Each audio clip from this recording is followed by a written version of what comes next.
And England want a wicket. 47 for no wicket.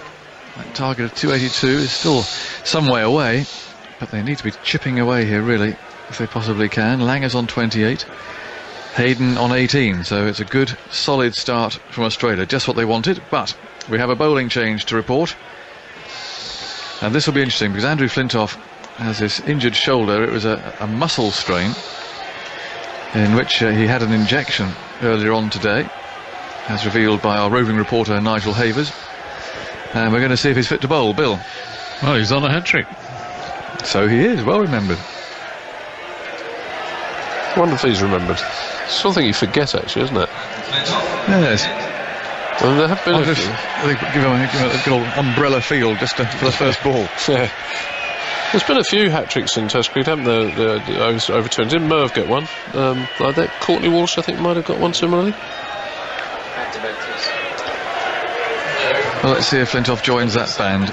He took the last 2 wickets of Australia's first innings. It does mean that the hat-trick would stand. If he got a wicket with his first ball here, that does count. Because it doesn't count if there's different matches. But different innings, it certainly does. So he's going to bowl round the wicket. Langer's on 28. He's going to receive. There are 2 slips. And the field itself suggests that maybe he doesn't realise he's on a hat-trick. But we'll see when he bowls this ball what the reaction is. His caption's up on the telly there. Andrew Flintoff on a hat-trick. It isn't on the big screen. I wonder how many people here in the ground are aware that Andrew Flintoff is on a hat-trick. Can he get it, I wonder? 47 for no wicket. In goes Flintoff. He's there. He bowls to Langer, who comes forward. No hat-trick for Freddie today, or at least there. At that point, he might get one later, but not this time, as that's fielded by Giles there at backward point. No spontaneous applause from his teammates. That's usually a sign of at the end of a failed bid. Someone said at the end, "You were on a hat-trick there." Oh God, I'd have run in. He was right on the money there, though, wasn't he? Actually, yeah. First ball, round the wicket as ever, but as he frequently is. He's on his way. He's there. He bowls to Langer. Oh, he's forward. Has he bowled him? Has he? He has bowled him. It's got through bat and pad. 3 and 4 balls for Andrew Flintoff, and he's broken through, injured shoulder or not.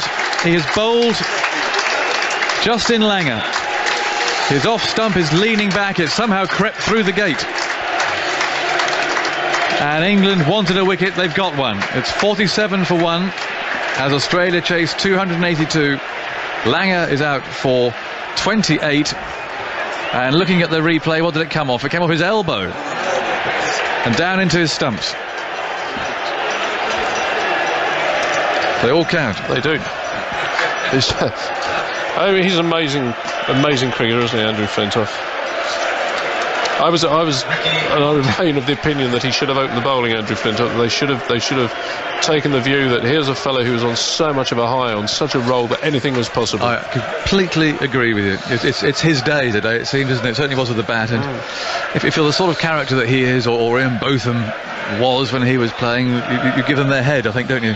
Well, it's so resonant of those performances in 1981. You know, one doesn't want to hark back to that kind of thing, but you know, we had a partnership out there that was again, it was like Dilly and Botham, wasn't it? A left-handed pace bowler and a fellow at the other end whacking it. Let's have a bit of fun.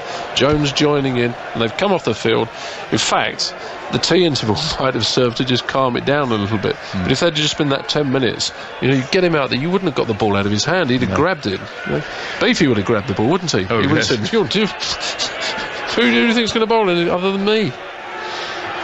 Well, encouragingly, Flintoff's shoulder looks to be all right. At least there's no pain there. Well, if it's not, we'll stick with it, I think. Yes. But it doesn't seem to be hanging limply. It certainly didn't affect any pace there. And the crowd are going to be behind him now. Ricky Ponting's come out to bat. He played very well in the first innings before he rather gave it away. He's kicking away there, marking his guard. And an extra man has come into the slip cordon. 2 slips and a fine gully. It's 47 for 1. The crowd behind Flintoff as he roars in and bowls, and it's Ponting on the pads. They're appealing for leg before wicket, and umpire Bowden shakes his head. It looked possibly a bit high from here, but otherwise it seemed from this distance to do the right things. It trapped him in front. He was leaping up, Ponting. He's He gets in those positions, Ponting, early on in his innings, where he's very prone to be out-legged before wicket. A bit high, but that was on him sharpish. I bet Hawkeye shows a bowel trimmer though. It's showing going over the top. Good decision. In goes Flintoff and bowls to Ponting. That's an edge and just bounces short of Giles there at Fine Gully. Only a yard in it. Terrific stuff. It's quick. It's aggressive. It's full of intent. Can't you just feel the change in the atmosphere in the ground? The whole ground is lifted. It is Botham-esque. I know we should never say that. I mean, it's actually Flintoff-esque. That'll do for us. But well, that's exactly what we should say. It is. Yeah. For those of us who can remember the 80s, it does stir the memory. 47 for 1. In he goes again and bowls to Ponting. He's hit on the pad once more. Umpire Bowden. What's he going to do this time? Again, he shakes his head. He was getting forward this time. What do you think of that back pad fielder in there? He's going to try and get forward, I think, if he can, to Flintoff. I'd like to see a short leg fieldsman there. Try and stop him doing that. Peterson remains there at square leg. And Harmison's at mid-on. I think Trescothic's waving to Vaughan and saying, come on, let's get the man with the helmet in. He's waving at him. He's trying to... That's exactly what he's saying. I'm feeling it too, Marcus. That was exactly the gesture he was making. And now they're going to do it. How's that for telepathy? Ian Bell is going to put the helmet on and go to short leg. You never lose it, do you, Sal? Nah. The old pro. Makes absolute sense. You don't want Ricky Ponting thrusting his pad forward there with impunity. No, you don't. And they're quite right, they still keep that protection on the leg side because Ponting is so adept off his legs, and if Flintoff is going in for the LBW there, then he also runs the risk of Ponting clipping away. So the short leg fieldsman is set. There are 2 slips a gully, and Flintoff goes rushing in and bowls to Ponting. Oh, that moves away slightly off the seam. It's a no ball. So Ponting, his brief ordeal here in this over hasn't finished yet. I think he's just dying to hear umpire Bowden call over. Take a breath and go and see his mate at the other end, have a chat. He's prodding away frantically at the pitch. But if there are that many gremlins in there, goodness knows what's housed in this pitch. He's tapping away all over the place. All nervous energy. Kicking away a bit more. Now he settles in. This is the last ball of the over. It's 48 for 1. And Flintoff goes roaring in again. He's there. He bowls to Ponting. Oh my word, he's caught behind. Is he there? Yes, he is. He's caught behind. A fabulous over by Andrew Flintoff. A wonderful over. Has seen off Ricky Ponting after Justin Langer. He's set him up perfectly. The short leg was there. He couldn't come forward. He pushed outside the off stump. And what a key wicket that is. And now there's some real belief here at Edgbaston that England can win this game. They've taken 2 wickets in a single over. It's their talisman Flintoff who's done it. A wonderful ball. It moved away off the seam. It was a jaffer. An absolute jaffer. And they all knew the edge had been found. Ponting disappears for a duck. 5 balls. You have to say 5 torrid deliveries. And just think, if he hadn't overstepped by a millimetre or 2 that previous ball, Ponting would just be standing there now at the non-striker's end, watching something else going on. But he's ripping his pads off. He's back there in the dressing room, and it's 48 for 2. Well, that was just a brilliant over, wasn't it? The whole atmosphere in the ground changed. The minute he got the ball in his hand, we've seen what he's done with the bat. Everybody here willing him on. It's come alive. It was quite quiet for a little while. It's come alive now. He was right on the mark with his very first ball. He got the wicket with his second ball. And Ponting, my word, Ponting was given a serious going over there, wasn't he? So he's taken 4 wickets in. How many balls then, Bill, in that little... 4 and 11, hasn't he? 4 and 11. Sorry, 4 and 9. 4 and 9 balls. Including the noble. 9, yes. Yeah, including the noble.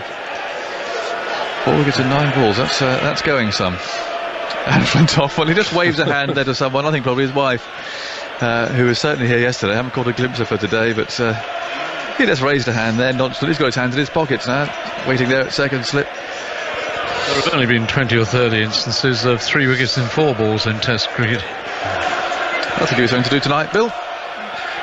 What an over. Chile got 4 and an over here, didn't he? Chris Old. On this ground, I think. Chris Old, did he get 4 and an over here? Yes, he did. And Caddick got 4 and an over up in Yorkshire, didn't he? Yeah, heading there, that's right, yeah. It was a brute of a ball. Looking at that replay again, it nipped away, it flew through to Geraint Jones at head height. That's as good a ball as been bowled in this match, I reckon. The one Geraint Jones got from Brett Lee was similar, but that was...